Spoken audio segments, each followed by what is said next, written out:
And so what I want to talk about today, what I want to sort of lay out for you is part of my book, but to talk about it in a different way, and I'm going to put myself on the timer because I know I've already gone 10 minutes and I'll probably go past and I won't do that. But we have a choice. We have a choice. We have to think about three things. One is the memory, our history, and what we have missed.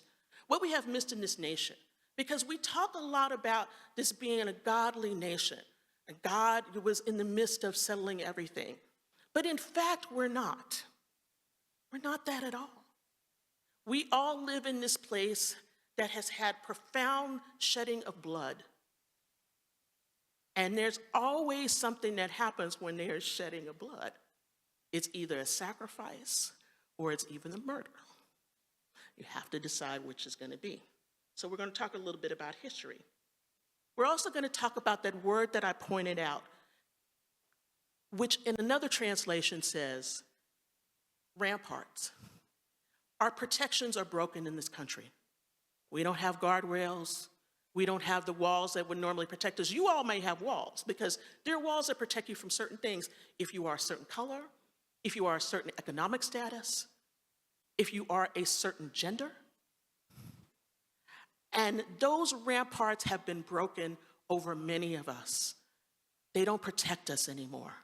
As a matter of fact, we are watching the dismantling of the last 50 to 70 years of civil rights in this country.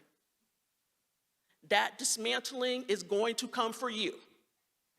You may think it's coming for me, but it's going to come for you, too. It's going to come for your grandkids, it's going to come for your kids. And when it does, we're going to walk into the place that we are very close to right now, which is fascism.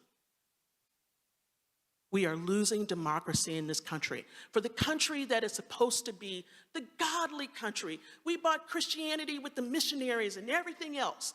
But guess what? We're also a country in which parts of it right now believe that it would be better that some of us would just leave or die. And then finally, I want to talk about rebuilding, what has to happen, what we need to do. And so I'm going to get comfortable up here.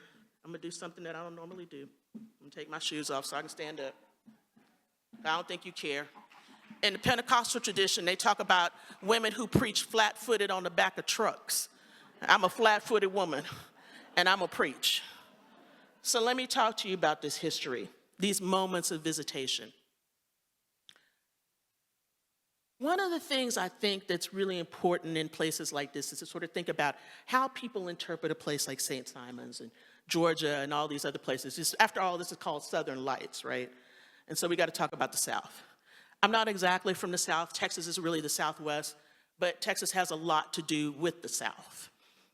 Went to school in Nashville.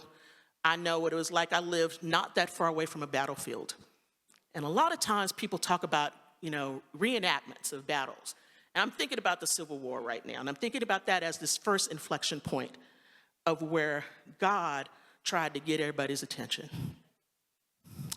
Because what you had was a battle over whether or not you should have slavery in this country and whether or not the Confederate States would be able to do this. So one of the things you probably don't know is in our Constitution, nobody said in there under God or anything else, but you know what they did in the Confederate Constitution when Jeff Davis and all those guys put that together?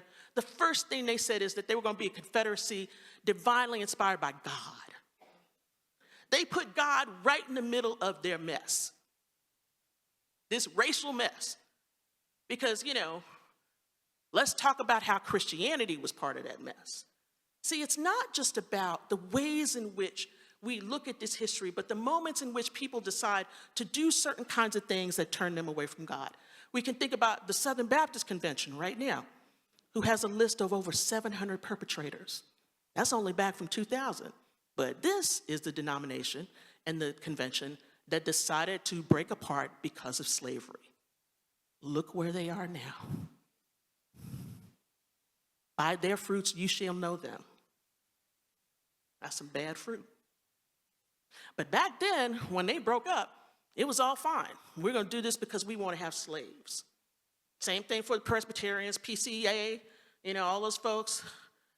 They decided they needed to do the thing. Methodists, One of the things in my book that I talk about after the Civil War is that a black man was lynched in Mississippi on a Sunday who had been accused of messing with a white woman.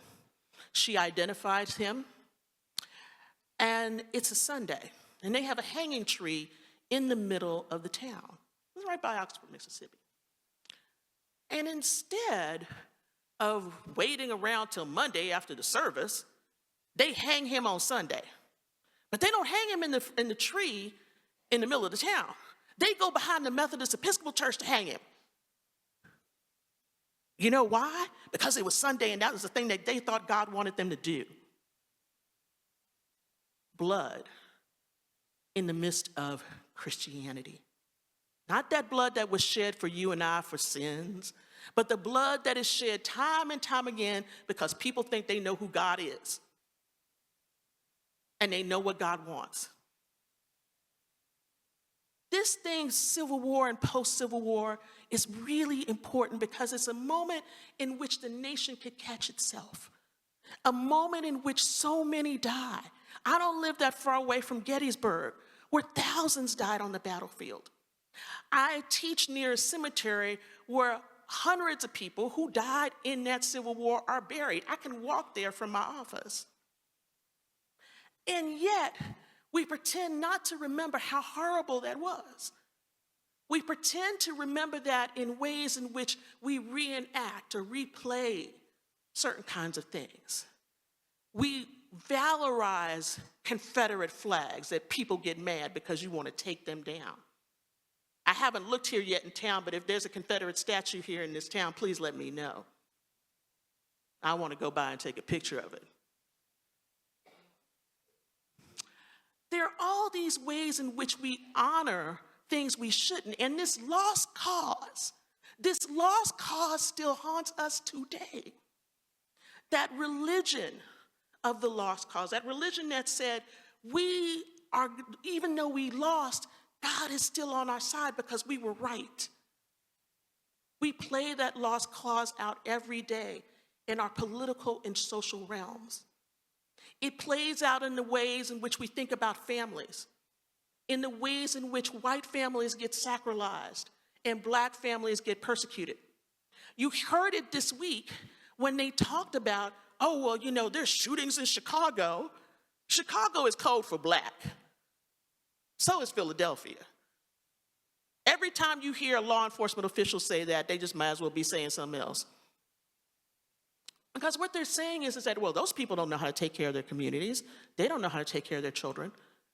Yet and still, the reason why police officers and all of this stuff exist is because you had patty rollers after the Civil War who caught black people just walking on the road, who terrorized them, who in places like Memphis in 1867, 68, tore up the whole town over riots.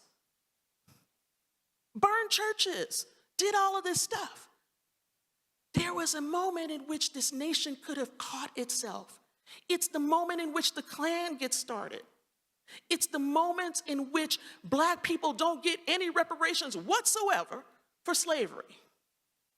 It's the moment in which the imperialist kind of Christianity begins to spread throughout the world. But yet, we have slogans about making America great again. America ain't great, y'all. You might think it is, but for a lot of people who have suffered under the yoke of this thing, it has not been, and still isn't. But you might be thinking, where is she going with this? Why is she talking about this really painful history? This painful history is connected to the present. It is a history that lives on today. Every time we talk about people who don't work, it comes out of a 19th century idea about black people being lazy or immigrants being terrible and heathens or other people not being able to do what other people have been able to do. See, because it's not always the case. Some of y'all out here are Italian, some of you are German, some of you are other things, thank you. And basically, when you came to this country, you got vilified too. But there was a moment that you became white. And in that moment that you became white, that gave your family a lot more than everybody else. Because you see, it's an ideal. It's not just about a color. We know that race is a construct. But it's also a terrible idea that separates us, an idea that keeps us from each other and from learning about each other and from seeing justice where it is supposed to be.